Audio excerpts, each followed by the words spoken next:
انہی دنوں میں چند بڑے واقعات پیش آئے جنہوں نے تاریخ کا دھارا ہی بدل دیا۔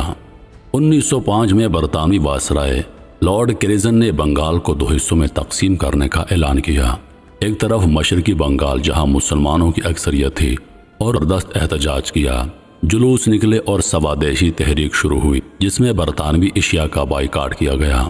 اس تحریک میں کئی بار مسلمان تاجروں اور ہندو مظاہرین میں جھڑپیں ہوئیں اور دونوں طرف زخمی اور جاں بحق ہونے والے بھی تھے۔ آخرکار 1911 میں یہ تقسیم واپس لے لی گئی، مگر اس نے مسلمانوں کے دلوں میں یہ احساس بٹھا دیا کہ ان کے مفاد اکثر ہندو قیادت کے فیصلوں میں نظر انداز کیے جا سکتے ہیں۔ 1920 میں گاندھی جی نے برطانوی راج کے خلاف عدم تعاون کی تحریک شروع کی۔ لاکھوں لوگ سرکاری ملازمتوں سے استعفیٰ دینے لگے، اسکولوں اور عدالتوں کا بائیکاٹ کیا گیا، مسلمانوں کی ایک بڑی تعداد بھی شامل ہو گئی۔ اگر جلد ہی کچھ ایسا واقعات پیش آئے جن میں فرقہ وارانہ کشیدگی بڑھ گئی اور مسلم رہنماؤں کو خدشہ ہوا کہ ان کی قربانیاں بھی ہندو اکثریت کے غلبے میں ضائع ہو سکتی ہیں۔ ان دنوں محمد علی جناح جو ایک ممتاز وکیل اور کانگریس کے رکن تھے، ہندو مسلم اتحاد کے بڑے حامی تھے۔ انہیں ہندو مسلم اتحاد کا سفیر کہا جاتا تھا، مگر وقت کے ساتھ کانگریس کی پالیسیوں اور ہندو اکثریت کے دباؤ نے جناح کو مایوس کیا۔ 1928 میں نہرو رپورٹ آئی جس میں مسلمانوں کے جداگانہ انتخابی حق کو نظر انداز کر دیا گیا۔ یہ وہ موڑ تھا جب جناح نے محسوس کیا کہ مسلمانوں کے حقوق کے لیے ایک الگ سیاسی حکمت عملی ضروری ہے۔ وقت کے دریاؤں میں سال بہتے گئے اور حالات کی موجیں کبھی سکون لائیں کبھی طوفان۔ 1930 کی دہائی کے آخر میں بر صغیر کا سیاسی منظرنامہ تیزی سے بدلنے لگا۔ مسلمانوں کی سیاسی بیداری اب ایک نہر نہیں رہی بلکہ ایک بڑھتا ہوا دریا بن چکی تھی جس کا دھارا ایک نئے مستقبل کی طرف بڑھ رہا تھا۔ شاعر مشرق علامہ محمد اقبال نے 1930 میں الہ آباد کے خطبے میں مسلمانوں کے لیے ایک علیحدہ ریاست کا تصور پیش کیا۔ ان کے الفاظ تھے، میں چاہتا ہوں کہ پنجاب، سرحد سندھ اور بلوچستان کو ملا کر ایک ریاست بنائی جائے جس کو خود مختاری حاصل ہو۔ یہ بات اس وقت محض ایک تصور تھی مگر یہ مسلمانوں کے دل میں امید کا چراغ روشن کر گئی۔ جب دوسری جنگ عظیم کا آغاز ہوا تو برطانیہ نے بغیر مشورے کے ہندوستان کو جنگ میں جھونک دیا۔ کانگریس نے اس پر شدید احتجاج کیا اور صوبائی حکومتوں سے استعفیٰ دے دیا۔ اس موقع پر مسلم لیگ نے موقع دیکھا کہ مسلمانوں کے لیے اپنی سیاسی حیثیت مضبوط بنائی جائے۔ محمد علی جناح نے کہا، یہ وقت ہے کہ ہم اپنے لیے ایک ایسا راستہ نکالیں جو ہماری قوم کی بقا کی ضمانت دے۔ لاہور کے منٹو پارک میں آل انڈیا مسلم لیگ کا سالانہ اجلاس ہوا۔ لاکھوں لوگ دیہات سے، شہروں سے، دور دراز علاقوں سے قافلوں کی صورت میں آئے۔ گرمی تھی، دھوپ تیز تھی، مگر جوش و خروش کی لہر ہر چہرے پر نظر آ رہی تھی۔ یہاں قرارداد لاہور پیش کی گئی جس میں بر صغیر کے مسلمانوں کے لیے الگ ریاستوں کے قیام کا مطالبہ کیا گیا۔ یہ وہ لمحہ تھا جب ایک خواب ایک سیاسی مطالبہ بن گیا۔ قرارداد لاہور کے بعد محمد علی جناح کی قیادت میں مسلم لیگ ایک تیز رفتار سیاسی قوت بن گئی۔ انہیں اب قائد اعظم کہا جانے لگا۔ جناح کی سیاسی حکمت عملی، ان کی قانونی مہارت اور ان کا عزم مسلمانوں کو یہ یقین دلانے لگا کہ علیحدہ ریاست کا خواب حقیقت بن سکتا ہے۔ کانگریس چاہتی تھی کہ آزادی کے بعد ایک متحدہ ہندوستان بنے، مگر مسلم لیگ اس بات پر ڈٹی رہی کہ مسلمانوں کی ایک الگ ریاست ضروری ہے۔ مذاکرات کے کئی دور ہوئے مگر نتیجہ نہ نکل سکا۔ دونوں طرف سے اخبارات میں بیانات کا تبادلہ ہوا، ہر اپنے ساتھ ایک غیر معمولی ہوا لے کر آئی۔ یہ وہ ہوا تھی جس میں آزادی کی خوشبو تھی اور جدائی کا کڑوا ذائقہ بھی۔ برسوں کی کشمکش کے بعد برطانیہ نے اعلان کیا کہ وہ ہندوستان چھوڑ کر جا رہا ہے، مگر سوال یہ تھا کہ وہ کس شکل میں جائے گا۔ اس میں برطانوی وائسرائے لارڈ ماؤنٹ بیٹن نے ایک منصوبہ پیش کیا جسے ماؤنٹ بیٹن پلان کہا گیا اور سکھ آبادی کے لیے صدمہ اور غصے کا باعث بنا۔ سر سیرل ریڈ کلف جو برطانیہ سے پہلی بار ہندوستان آئے تھے، ان کو یہ ذمہ داری دی گئی کہ وہ دونوں ملکوں کے درمیان سرحد کھینچیں۔ ان کے پاس یہ کام مکمل کرنے کے لیے محض 5 ہفتے تھے۔ انہوں نے نقشے دیکھے، آبادی کے اعداد و شمار کا جائزہ لیا، مگر اتنے بڑے فیصلے کے لیے وقت بہت کم تھا۔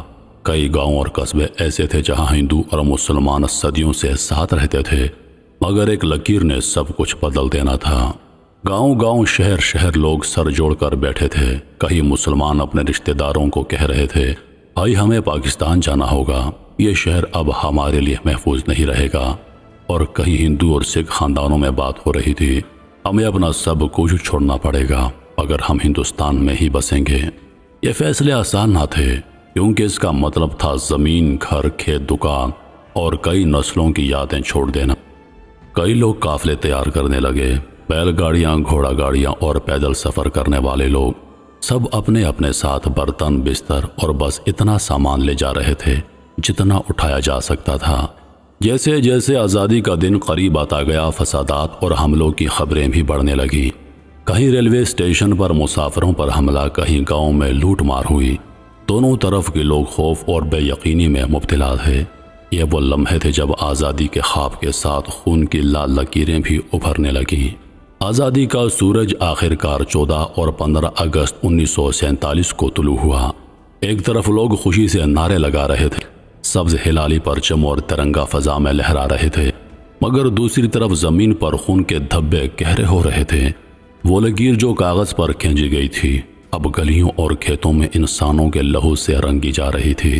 لاکھوں لوگ اپنے گھروں سے نکلے، مرد، عورتیں، بچے، بوڑھے، سب اپنے کندھوں پر بستر، ہاتھوں میں برتن اور دل میں خوف لیے ہوئے۔ بیل گاڑیاں سامان سے بھری تھیں اور ان کے پیچھے پیچھے لوگ پیدل چل رہے تھے۔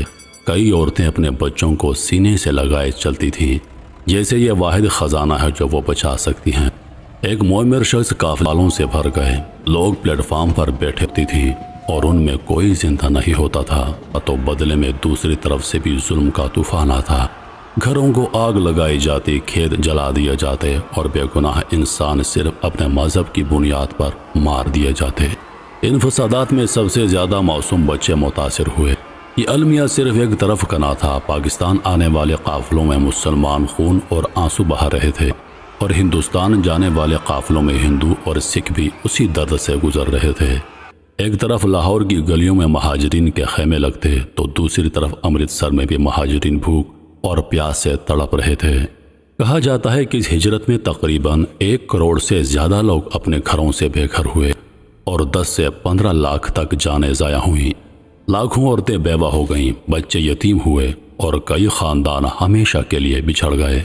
آخرکار جب خون کی ندیاں کچھ سوکھ گئیں تو سرحد کے دونوں طرف ایک خاموشی پھیل گئی، مگر یہ خاموشی سکون کی نہ تھی، یہ وہ خاموشی تھی جو طوفان کے بعد ملبے پر چھا جاتی ہے۔ دل زخمی تھے اور آنکھوں میں وہ منظر ہمیشہ کے لیے قید ہو گئے تھے۔ بالآخر تقسیم کا فیصلہ نافذ ہو چکا تھا۔ سرحد کے ایک طرف پاکستان اور دوسری طرف ہندوستان، دونوں نے ایک ہی دن، ایک ہی لمحے میں اپنی پیدائش کا اعلان کیا۔ لیکن ان نوزائیدہ مملکتوں کا پہلا سانس بھی آسان نہ تھا۔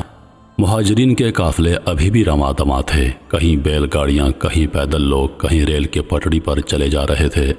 لیکن اب جو پہنچ گئے ان کے سامنے ایک نیا امتحان تھا، بے گھر ہونے کا قرب۔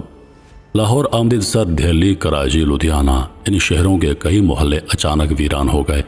کسی محلے میں مسلمان گھر چھوڑ گئے اور ہندو یا سکھ خاندان آ گئے، کہیں ہندو اور سکھ گھر چھوڑ اور مسلمان مہاجرین نے ڈیرے ڈال دیے۔ مگر گھروں کے اندر کی دیواریں، فرنیچر اور صحن میں لگے پودے سب خاموش گواہی دے رہے تھے کہ یہاں کل تک کوئی اور بستا تھا۔ پاکستان کے حصے میں آنے والا سرکاری ڈھانچہ بہت کمزور تھا، دفاتر خالی، فائلیں ادھوری اور کئی سرکاری اہلکار ہندوستان میں رہ گئے تھے۔ ہندوستان میں بھی نئے نقشے کے مطابق کئی ادارے دوبارہ منظم کیے جا رہے تھے۔ دونوں طرف افسران دن رات کام کر رہے تھے، لیکن مسائل کا سیلاب اتنا بڑا تھا کہ کسی کو چین نہ تھا۔ ہجرت کر کے آنے والے کئی لوگ رات کو خواب میں اپنے پرانے گاؤں دیکھتے۔ ایک بزرگ دہلی سے لاہور آئے تھے، رات کو مسجد کے باہر بیٹھے دھیرے سے رونے لگے۔ کسی نے پوچھا، حاجی صاحب خیریت ہے؟ وہ بولے، خیریت بیٹا، خیریت وہاں رہ گئی جہاں میرا بچپن، میرے دوست اور میرے والدین کی قبریں ہیں۔ یہاں ہم زندہ تو ہیں مگر آدھے رہ گئے ہیں۔ نہ صرف مسلمان بلکہ ہندو اور سکھ خاندان بھی اپنے پیارے گنوا بیٹھے۔ امرتسر کے ایک سکھ بزرگ لاہور سے آنے والے اپنے دوست کو یاد کر کے آنکھیں نم کر لیتے۔ وہ میرا یار تھا، ہم نے ایک ساتھ کھیتوں میں کام کیا، ایک ساتھ کھانا کھایا۔ آج وہ پاکستان میں ہے اور میں یہاں، اور شاید ہم کبھی دوبارہ نہ مل سکیں۔ نئی آزادی، نئے جھنڈے اور نئے نقشے کے باوجود لوگوں کے دلوں پر ہجرت کے زخم تازہ تھے۔ یہ وہ دور تھا جب دو قومیں الگ تو ہو گئیں، مگر ایک دوسرے کی یادیں، چہروں کی مسکراہٹیں اور بچھڑنے کے آنسو ان کے ساتھ رہ گئے۔